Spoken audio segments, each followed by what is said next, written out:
Assalamu alaikum, bienvenue sur le podcast des éditions Mewaddeb, la safe place des femmes musulmanes qui aiment parler de lecture, d'écriture, d'amour et de spiritualité.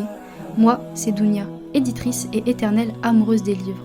J'ai toujours eu la ferme conviction que la littérature représente une source intarissable de bienfaits, parce qu'elle nous élève, nous apprend, nous fait voyager et nous rapproche de nous-mêmes, mais surtout d'Allah Azza wa Jal.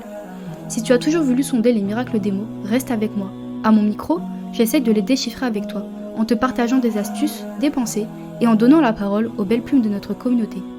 Qu'Allah purifie nos langues, nos âmes et fasse que cet épisode soit un bien pour nous toutes. Je te souhaite une très belle écoute. Assalamu alaikum, j'espère que tu vas bien. Nous voici au chapitre 2 de la série Écris ton histoire d'amour avec Allah. Au chapitre précédent, tu l'as rencontré. Désormais, pour l'aimer, il faut que tu apprennes à le connaître. La première chose qu'on fait lorsqu'on rencontre une nouvelle personne, c'est de lui demander son nom et son prénom. Le nom et le prénom d'une personne peut déjà te donner beaucoup d'indications sur qui est cette personne. À travers son prénom, tu peux deviner son genre, donc si c'est un homme ou une femme, même si en général ça se voit assez. Tu peux aussi deviner ses origines, mais aussi sa lignée. En France, par exemple, les noms de famille ont longtemps été un marqueur social qui permettait en fait de comprendre tout de suite à quel rang appartenait la personne et aussi à quelle branche de métier sa famille était associée. Parfois aussi avec un nom et un prénom, tu peux deviner l'âge de la personne parce qu'il y a certains prénoms qui ont été plus donnés à certaines époques qu'à d'autres. Même si c'est pas toujours vrai, parfois ça peut être une bonne indication. Bref, je pense que tu as compris le sujet, mais le nom de quelqu'un, c'est vraiment la base de son identité. On commence toujours par là lorsqu'on veut apprendre à connaître quelqu'un. C'est rare en tout cas qu'on commence une longue discussion avec quelqu'un sans même connaître son prénom. Et avec Allah, on devrait en faire de même. Tu n'es pas sans savoir qu'Allah a 99 noms. Les questions que je t'invite à te poser, c'est combien en connais-tu? Et ceux que tu connais, est-ce que tu as vraiment pris le temps de comprendre leur signification? Lorsqu'on cherche un prénom pour son bébé par exemple, la première chose qu'on fait, c'est de lire toutes les significations de la liste de prénoms. Pareil, je sais pas si toi aussi tu faisais ça, mais quand j'étais plus jeune, j'aimais trop, avec mes amis, lire les significations de nos prénoms. Et maintenant, la question que je nous invite à tous et toutes à nous poser, c'est pourquoi est-ce qu'on ne fait pas de même avec Allah? Est-ce qu'on peut vraiment dire qu'on l'aime si on ne s'est même pas un tout petit peu intéressé à lui?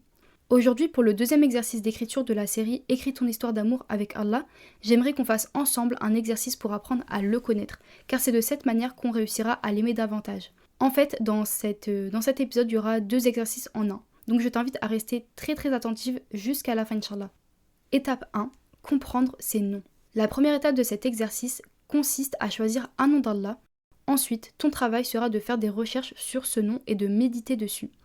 Pour réussir ta méditation, je te conseille de, premièrement, chercher la racine du mot et de découvrir les autres mots issus de cette même racine. Ensuite, de chercher les passages dans le Coran où ce nom apparaît, puis de lire les exégèses des passages en question pour comprendre pourquoi ce nom est utilisé à ce moment-là du Coran. Pour finir, je t'invite à rassembler tout ce que tu as appris en ajoutant tes réflexions personnelles par rapport à ce que ça t'a apporté, à comment ça a pu te toucher. Bref, tout ce qui peut venir enrichir ta méditation personnelle au sujet de ce nom. Pour te donner des pistes sur la manière de faire, je te propose qu'on fasse cette première étape ensemble. Et pour ça, j'ai choisi le nom d'Allah El-Wadoud, qui est traduit en français par le tout affectueux, le plein d'amour.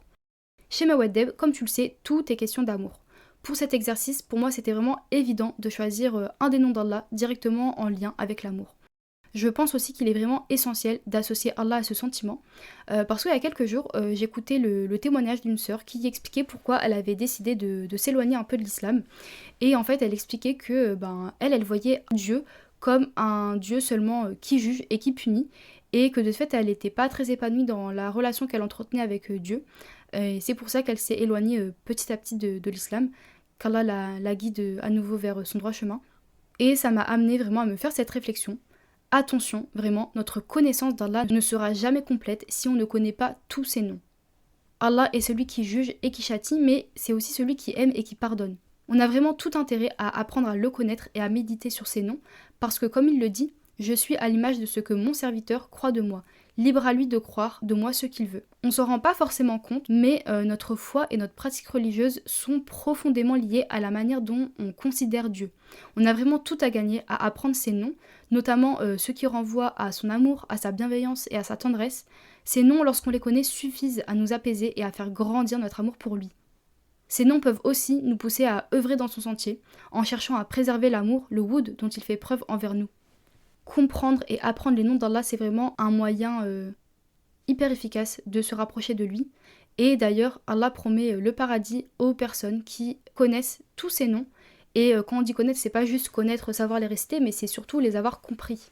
Avant de continuer, j'aimerais juste dire que je suis pas savante, je suis pas professeure de quelconque science religieuse, je suis juste une musulmane qui apprend tous les jours, comme les autres, et qui essaye de faire de son mieux pour se rapprocher d'Allah par des moyens qui l'agréent. Je vous demande donc pardon si jamais je prononce mal certains mots, ou si je fais des erreurs. Allah nous encourage à méditer sa parole, alors pour moi ces épisodes c'est vraiment une manière de le faire, et de le faire avec vous. On est une communauté, et c'est vrai que j'ai remarqué que quand je faisais des choses avec les autres, ça m'aidait à élever ma foi en fait, parce que juste les échanges après qu'on a entre sœurs, ça nous permet toujours d'aller plus loin, de voir d'autres perspectives, et du coup de renforcer encore plus notre foi, et notre vision du monde tout simplement, et notre vision d'Allah. Parce que forcément chacun vient avec ses connaissances, et ensemble du coup on augmente notre science tout simplement. Donc pour conclure, tout ce que je dis de juste vient d'Allah, et tout ce que je dis d'erroné provient de moi-même. Maintenant que c'est dit, c'est parti. El-Wadoud. Donc d'abord, comme je t'ai dit, on va essayer de définir ce mot, et ensuite d'analyser sa place dans le Coran. El-Wadoud, c'est un mot qui vient de la racine wew del, qui signifie aimer, chérir quelqu'un, être affectueux, désirer ou souhaiter. Il y a quelques autres mots qui dérivent de cette racine, je vais t'en donner quelques-uns. Alors il y a le mot wedda, donc c'est le verbe qui signifie aimer, souhaiter ou désirer. Il y a le mot woud, donc là c'est le nom qui signifie l'amour, l'affection sincère et l'attachement. Il y a le mot mawadda, que tu connais déjà si tu as écouté les épisodes précédents, qui signifie amour profond, affection. Ensuite il y a le mot wedoud, donc là c'est l'adjectif qui signifie aimant, affectueux. Et du coup lorsqu'il est précédé de l'article el, il devient l'un des noms d'Allah, donc el-Wadoud.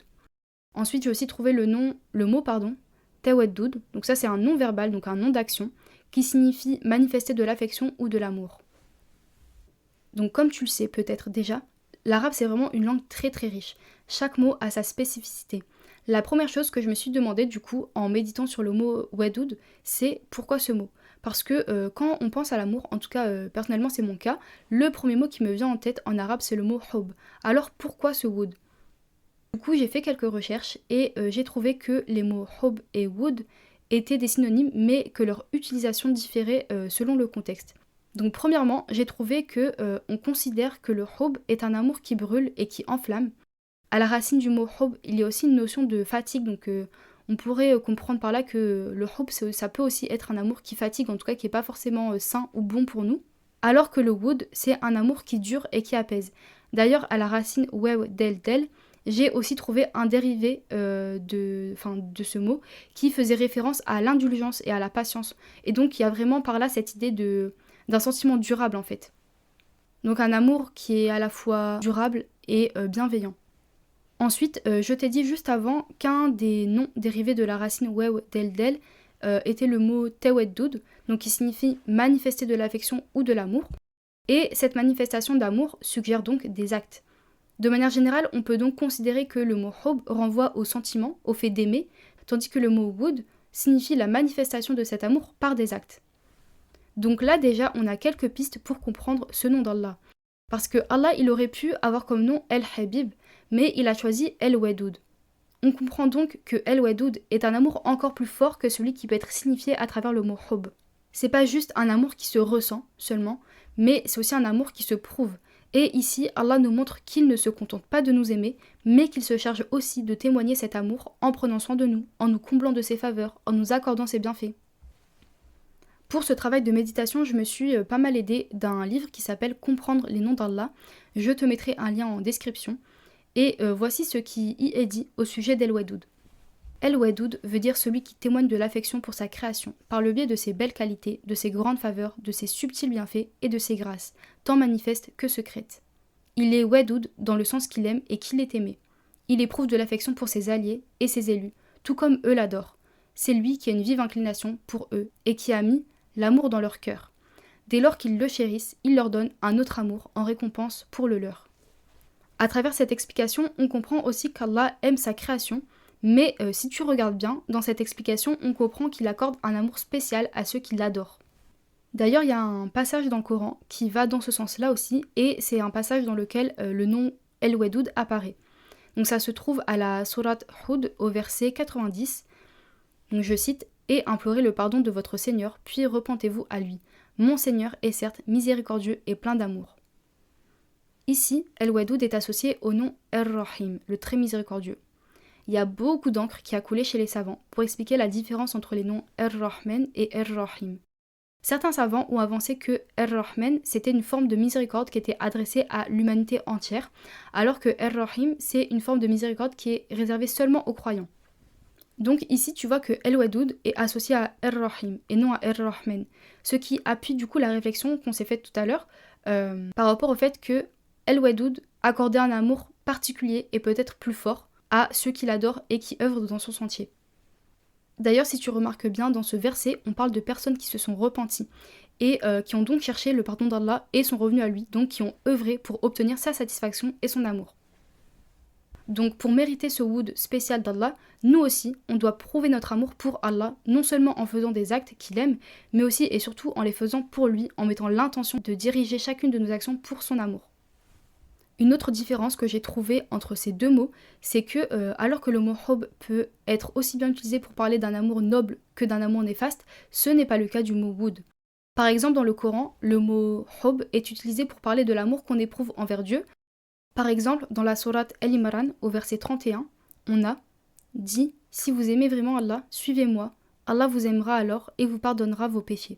Allah est pardonneur et miséricordieux. » Donc ici en arabe, le verbe qui est utilisé pour dire aimer, c'est le verbe habba, donc c'est un dérivé en fait de la même racine que le mot hub. Mais dans le Coran, on voit aussi que cette racine-là, du mot hub, elle est utilisée pour parler d'autres formes d'amour que celles qu'on peut avoir envers Allah ou que Allah peut avoir envers nous. Par exemple, on va l'utiliser aussi pour parler de l'amour de choses matérielles, et donc pas forcément saines pour nous. Par exemple, dans la sourate Al-Fajr, au verset 20, on a « Et vous aimez les richesses d'un amour sans borne ». Là, pareil, c'est le verbe habba qui est utilisé pour parler de l'amour des richesses. Et dans cette sourate, c'est un type d'amour qui est réprimandé parce que en fait, il est dénoncé comme étant un type d'amour en fait qui favorise l'avidité, le manque de reconnaissance envers Allah et aussi qui nous distrait de notre véritable but sur terre. Donc c'est-à-dire qu'à la place de profiter de notre temps pour œuvrer, pour préparer notre akhira, à la place, on va l'utiliser pour accumuler les biens et les richesses. A l'inverse, le mot woud dans le Coran est toujours associé à une forme d'amour pur et noble. La seule fois où ce mot apparaît pour parler d'autre chose, c'est dans la sourate Al-Qalem au verset 9. Donc je cite « Ils aimeraient bien que tu transiges avec eux afin qu'ils transigent avec toi. » Ici, le mot woud est utilisé dans le sens de volonté, de souhait, pas dans le sens d'aimer au sens propre. Donc juste pour expliquer un petit peu ce passage, en fait c'est un passage durant lequel on nous explique que les polythéistes mécois voulaient que notre prophète, Mohammed sallallahu alayhi wa sallam, soit accommodant vis-à-vis de leurs croyances pour qu'il le soit avec la sienne. Ils voulaient que le prophète mélange en fait sa croyance en l'islam avec la leur. Donc ici, l'utilisation du mot woud m'interroge beaucoup en fait, parce que je connais pas assez l'exégèse de cette sourate là pour trouver son sens, mais je me dis que peut-être c'est parce que leur comportement a été une volonté d'Allah pour les utiliser comme contre-exemple dans le Coran et nous mettre en garde contre les personnes qui agiraient de la sorte envers nous, et ce parce qu'il nous aime et qu'il nous veut du bien, en nous prévenant des voies à éviter. Allahu a'lam. Donc on reprend sur le mot woud. À part lors de ce passage-là, c'est un mot qui est utilisé soit pour parler de l'amour qui existe entre Allah et ses serviteurs, donc par exemple dans la sourate Myriam au verset 96, qui dit « Le tout miséricordieux leur accordera de l'affection ».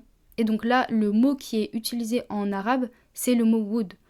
Soit pour parler aussi de l'amour sincère entre deux personnes, donc par exemple dans la sourate Ar-Rum au verset 21, on a « Et il a mis entre vous de l'affection, mawadda, et de la miséricorde ».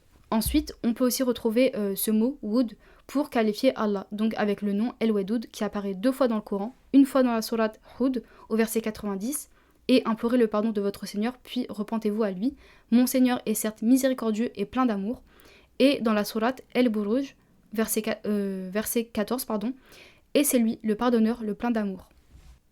Donc là, je sais pas si tu as fait attention, mais l'utilisation du mot woud dans le Coran et de ses dérivés nous donne une autre information sur ce woud. C'est un amour qui vient d'Allah. C'est Allah qui accorde l'affection, que ce soit la sienne ou celle qui existe entre nous et les personnes qu'on aime. C'est aussi lui qui met de l'amour dans nos vies en nous offrant des personnes qui nous aiment et qu'on aime.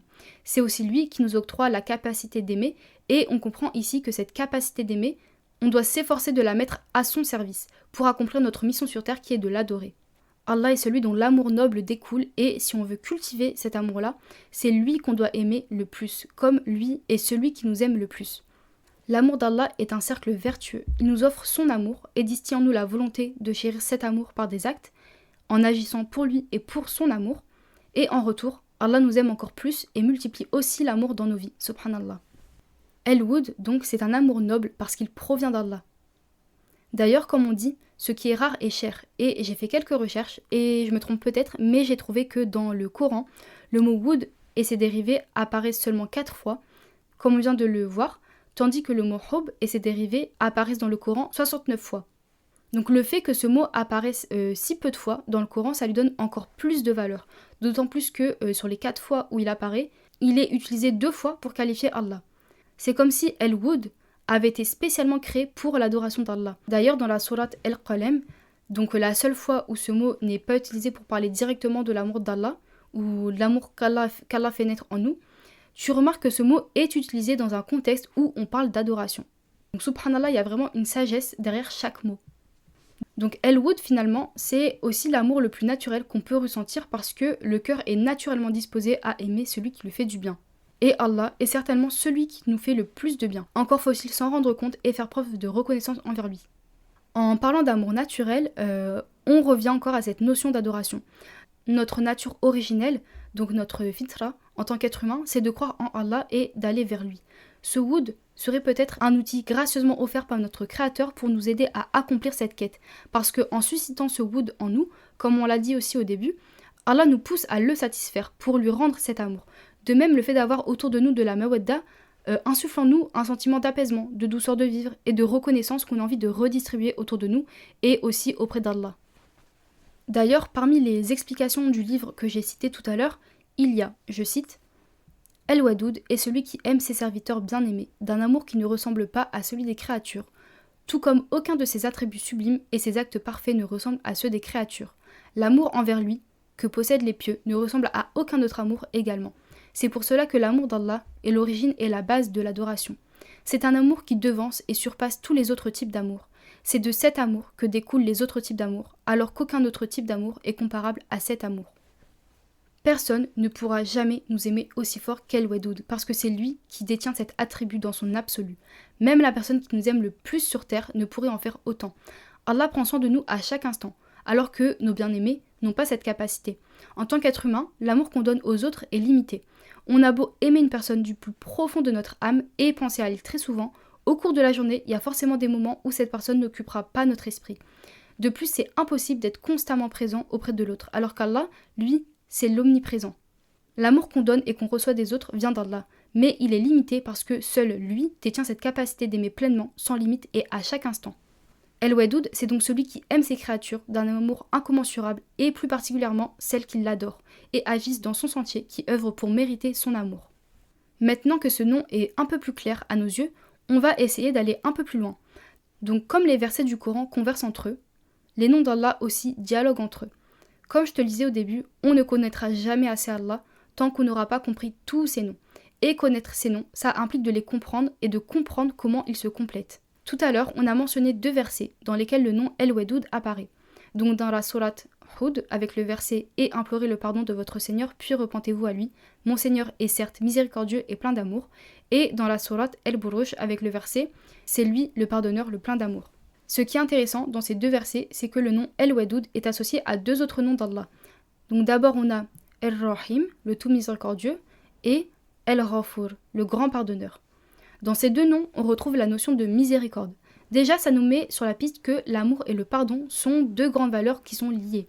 Et ça me fait penser à un hadith qui dit « Allah a réparti la miséricorde en 100 parties. Il en conserva 99 auprès de lui et en fit descendre une seule sur terre. C'est grâce à cette partie que les créatures font preuve de miséricorde les unes envers les autres, au point que la bête soulève sa patte de peur d'écraser son petit. » Déjà le fait qu'est mentionné que Allah a conservé auprès de lui 99 parties de sa miséricorde, ça nous fait penser aux 99 noms d'Allah. En tout cas, moi ça me fait penser à ça. Donc là déjà on a matière à méditer. Mais on va pas s'attarder là-dessus aujourd'hui parce que je pense que sinon l'épisode va être trop long. Mais en tout cas ça peut être une piste de méditation pour toi. Mais en tout cas ça nous indique quelque chose, c'est que peut-être que ces 99 noms sont directement aussi liés à sa miséricorde. Parenthèse fermée, on reprend. Donc si la rahma d'Allah et son woud sont liés, encore une fois, ça nous fait réfléchir à notre capacité limitée à aimer. Et à contrario, à la sienne qui est infinie. Ça nous amène aussi à méditer sur le lien intrinsèque qu'Allah nous montre entre aimer et pardonner. Personne n'est parfait, si ce n'est Allah. On a beau aimer profondément nos proches, on leur trouve à tous des défauts, comme ils nous en trouvent aussi. Pourtant, notre amour pour eux est assez sincère pour passer outre certains comportements, certains actes qui peuvent nous agacer ou nous blesser. Bien sûr, si ce sont des choses graves ou des choses qui peuvent nuire à la relation, on essaye d'en parler et de les régler. Mais disons que pour les petites choses désagréables du quotidien, ce n'est pas forcément nécessaire. Et au final, chacun pardonne l'autre silencieusement. Parfois, c'est même les défauts de l'autre qui vont nous faire l'aimer encore plus. Si on ne faisait pas preuve de miséricorde envers ceux qu'on aime, aucune relation sur Terre ne tiendrait. Mais comme l'amour qu'on porte aux autres, notre capacité à pardonner a aussi des limites. D'ailleurs, Allah nous laisse le choix entre pardonner ou non quand on a été victime d'injustice, même si pardonner est mieux. Donc maintenant, réalise que Allah, lui, est Ar-Rahman, Ar-Rahim et Al-Ghafour. Il est le seul capable de tout pardonner. Maintenant, imagine combien il t'aime pour faire preuve de miséricorde envers toi à ce point. Et en plus de cela, il n'exige rien en retour. C'est-à-dire que si tu agis de sorte à le satisfaire, il te donnera encore plus d'amour, mais sinon, il t'offre quand même une part de son woud. Sur Terre, entre êtres humains, il n'y a aucune relation qui peut fonctionner de la sorte à long terme. Avec Allah, les règles sont différentes. Entre êtres humains, on a besoin de réciprocité dans nos relations, même quand on n'ose pas l'avouer. C'est tout simplement humain. Si tu donnes beaucoup à quelqu'un, mais que la personne ne te rend jamais rien en retour, tu finiras peut-être par te lasser, de faire preuve de bienveillance, de gentillesse avec elle, et tu finiras même peut-être par ne plus du tout faire preuve de générosité à son égard. Avec Allah, même quand la relation est entre guillemets à sens unique, elle ne s'épuise jamais. À sens unique dans le sens où Allah te donne, mais toi tu le donnes peu. Après, attention, on a dit tout à l'heure que pour goûter au woud exquis d'Allah, il faut agir pour lui et espérer faire partie de ses bien-aimés. Que tu donnes à Allah ou non, cela ne change pas l'amour qu'il éprouve pour toi. Mais si tu agis pour lui et pour son amour, alors il augmentera son amour pour toi. Et par ailleurs, c'est bien fait. Son amour est donc incomparable. Et il est aussi grand que son pardon. Et on sait à quel point son pardon est grand. Plus encore, Allah ne te pardonne pas seulement parce qu'il t'aime, mais aussi parce qu'il aime pardonner. Et c'est pourquoi on pourrait comprendre que le nom El Wadoud est si lié à la notion de miséricorde. Je cite à nouveau le livre dont je t'ai parlé tout à l'heure, donc comprendre les noms d'Allah. Alors je cite, « Une autre façon d'engendrer l'amour de son fidèle est la suivante. Ce dernier s'éloigne de lui, se permet d'enfreindre les interdits et de négliger ses obligations. Mais Allah dissimule son comportement et lui accorde toutes sortes de faveurs sans interrompre ne serait-ce que l'une d'entre elles. Ensuite, il met à sa disposition les causes, les rappels, les exhortations et les recommandations qui l'amènent vers lui, afin qu'il se repente et retourne vers lui. Il lui pardonne alors ses fautes et efface les grands péchés qu'il a commis précédemment. Il lui redonne son affection et son amour. C'est peut-être dans cela que réside le secret de la juxtaposition des noms El Wadoud et El Ghafour. Dans sa parole, il est l'absoluteur, celui qui est plein d'amour. Et Allah, c'est mieux. » Donc là, on peut même aller encore plus loin, parce qu'on sait que Allah te pardonne parce qu'il t'aime. On sait aussi qu'il te pardonne parce qu'il aime pardonner, et il aime aussi que tu lui demandes pardon. D'ailleurs, je ne sais pas si ça t'est déjà arrivé, mais on peut transposer ça à notre échelle d'humain, parce que ça peut arriver qu'on se dispute avec quelqu'un, mais après que la dispute est explosée, que chacun a pris le temps de s'expliquer et de se pardonner, et que la démarche est sincère, ça c'est hyper important, la relation devient parfois encore plus solide qu'avant. Et on a aussi l'impression d'aimer encore plus la personne avec laquelle on s'est disputé, parce que en fait, tout simplement, je pense qu'on se rend davantage compte de sa valeur en ayant risqué de la perdre. J'avais une amie d'enfance qui avait une très belle métaphore par rapport à ça. Elle disait que l'amitié c'était comme une corde, et que parfois ça arrivait qu'elle se casse avec des disputes, mais qu'après les réconciliations, en fait on renouait la corde, et qu'à force de disputes et de réconciliations, la corde devenait un seul nœud bien noué et solide. Et ça me fait vraiment penser au pardon d'Allah, et ça me fait penser aussi aux épreuves, parce que je me dis que toutes les fois où on s'est éloigné, où on a été éprouvé, en fait ça a été des moments où à chaque fois après on a dû revenir vers Allah. Et comme ça a été des moments forts, En fait, ça nous a tout simplement mené à avoir une relation beaucoup plus profonde avec lui. Et vraiment, je sais pas si ça t'est déjà arrivé, mais je trouve qu'après une longue période d'éloignement, on a l'impression, quand on revient vers Allah, que notre amour pour lui s'est décuplé par rapport au moment où on l'avait laissé. Et de même que chaque amour se ressent et se vit différemment, tu peux aussi te rendre compte du fait que, en sa qualité d'être unique et sans égal, l'amour qu'on porte à Allah est lui aussi unique. Par exemple, généralement, on aime notre père comme on aime notre mère, on aime notre sœur comme on aime notre frère. Dans une vie, on peut aussi être amené à être amoureux de différentes personnes. En revanche, on aimera toujours Allah d'un amour singulier, qu'on ne pourra jamais porter à personne d'autre si notre foi est sincère et qu'il nous préserve de l'égarement. Donc de la même manière que Allah est unique, l'amour qu'un être humain ressent envers Dieu est sans pareil. Et là, je vais conclure avec encore une citation du livre. Tout le mérite lui revient donc. C'est lui qui a réuni l'ensemble des facteurs susceptibles de susciter en eux de l'affection pour lui, voire d'attirer et d'amener leur cœur à l'aimer. Maintenant qu'on a médité sur ce nom, je te propose de passer à la deuxième étape de l'exercice. Donc comme la partie méditation peut prendre assez de temps, je te propose un exercice d'écriture assez simple sous forme de liste, à la façon un peu des listes de gratitude. Donc sur ton carnet, j'aimerais que tu écrives toutes les raisons pour lesquelles tu sais qu'Allah t'aime. Tu vas venir lister les bienfaits pour lesquels tu es reconnaissante et qui sont une preuve d'amour de la part d'Allah à tes yeux. Par exemple, tu peux écrire « Allah m'aime car il m'a faite musulmane ». « Allah m'aime car il m'a accordé une famille aimante ». « Allah m'aime car il m'a accordé une issue à ma dernière grande épreuve », etc. Ce sont des exemples assez généraux pour que tu comprennes bien l'exercice. Je t'encourage à les personnaliser le plus possible en fonction de ton contexte pour que vraiment ça te représente et ça t'aide à avoir vraiment une connexion forte avec Allah. Si tu souhaites faire cet exercice à partir d'un autre nom d'Allah, tu pourras adapter cette partie de l'exercice en fonction du nom que tu auras choisi. Donc par exemple, si tu choisis le nom El-Ghafur, tu pourras lister les raisons pour lesquelles Allah fait preuve de miséricorde envers toi. Donc par exemple, tu pourras écrire « Allah aime me pardonner car il cache au monde entier ce péché que j'ai fait.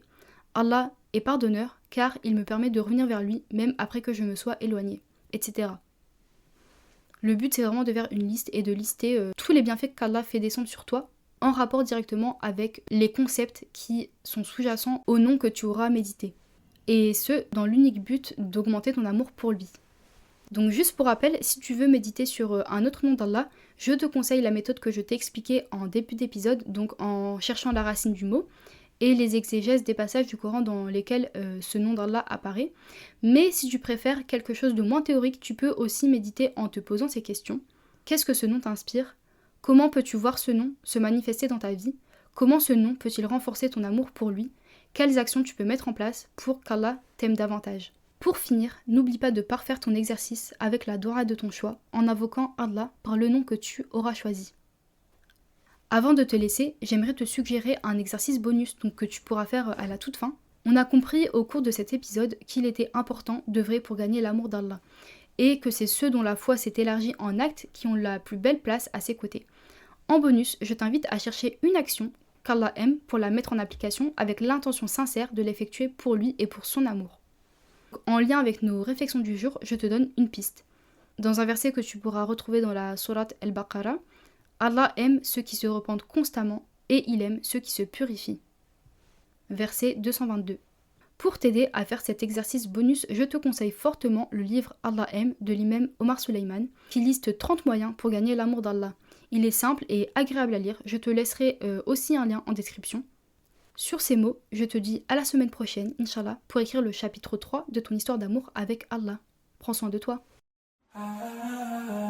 Merci d'avoir écouté cet épisode. J'espère que tu l'as apprécié autant que moi et qu'il t'a apporté du bien. Si tu ne veux rien manquer du podcast des éditions Mewaddeb, abonne-toi et offre-lui de ton amour avec la note de ton choix.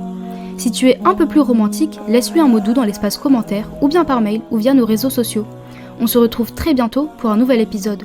En attendant, je te souhaite de belles lectures, de belles séances d'écriture et une vie remplie d'amour. Qu'Allah te compte parmi ses bien-aimés. Prends soin de toi, à la prochaine, Inch'Allah.